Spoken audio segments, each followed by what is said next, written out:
एक बार फिर बात करेंगे डिएगो गार्सिया की। दुनिया के मन में इस वक्त यह सवाल उठ रहा है कि आखिर ईरान ने डिएगो गार्सिया पर मिसाइलें कैसे दाग दी, उस द्वीप पर जो ईरान से 4000 किलोमीटर दूर है।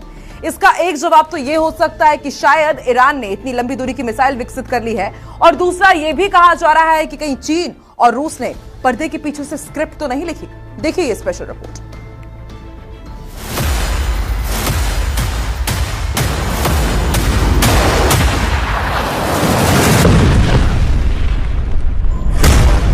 आखिर कैसे डिएगो गार्सिया तक पहुंची ईरान की मिसाइल?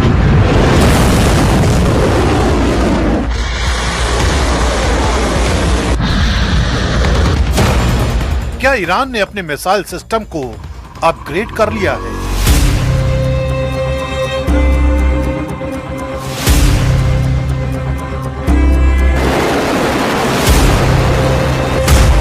क्या है ईरान की सीक्रेट पावर की पूरी क्रोनोलॉजी? ईरान की इस मिसाइल स्ट्राइक ने सिर्फ एक सैन्य सवाल नहीं उठाया, बल्कि एक रहस्य खड़ा कर दिया है। 4000 किलोमीटर दूर हिंद महासागर में मौजूद डिएगो गार्सिया तक पहुंचने की कोशिश ये बताती है कि कहानी सिर्फ एक मिसाइल की नहीं है।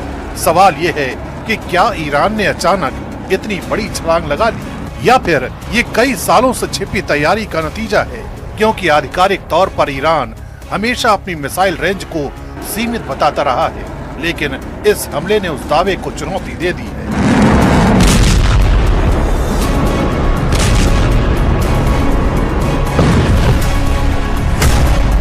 माना जा रहा है कि ये सिर्फ ईरान की घरेलू तकनीक का खेल नहीं हो सकता, क्योंकि 4000 किलोमीटर की दूरी को कवर करने के लिए advance propulsion, multi stage system और सटीक गाइडेंस की जरूरत होती है।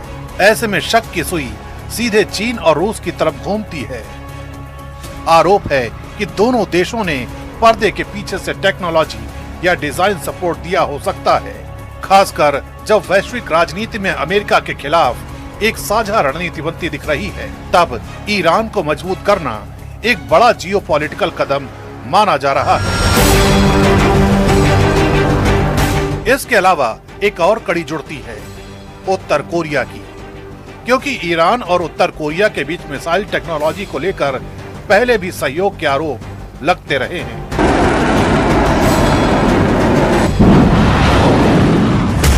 उत्तर कोरिया की हवासंग सीरीज की मिसाइलें पहले ही 4000 किलोमीटर से ज्यादा रेंज साबित कर चुकी हैं। ऐसे में यह सवाल उठता है, क्या उसी टेक्नोलॉजी का कोई वर्जन ईरान तक तो नहीं पहुंचा, या फिर दोनों ने मिलकर इसे अपग्रेड किया? अगर ऐसा है तो ये सिर्फ एक देश की ताकत नहीं, बल्कि एक नेटवर्क की रणनीति बन जाती है।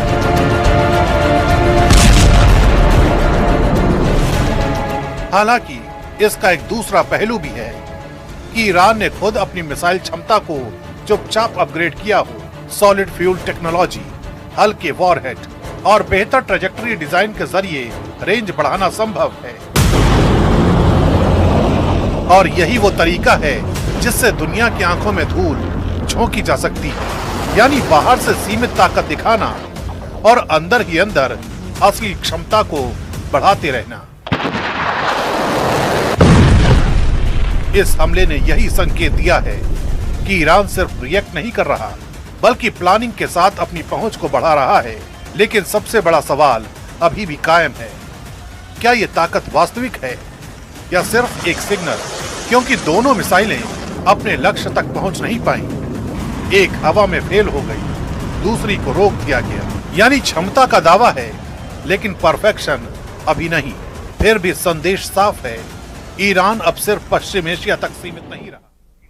तो 22वां दिन भी है और देखिए लगातार ये वॉर अब भी जारी है। जो भी अपडेट इस महायुद्ध का होगा, न्यूज़ 18 राजस्थान पर हम लगातार आप तक पहुंचाते रहेंगे। फिलहाल मुझे दीजिए इजाजत, आगे देखिए।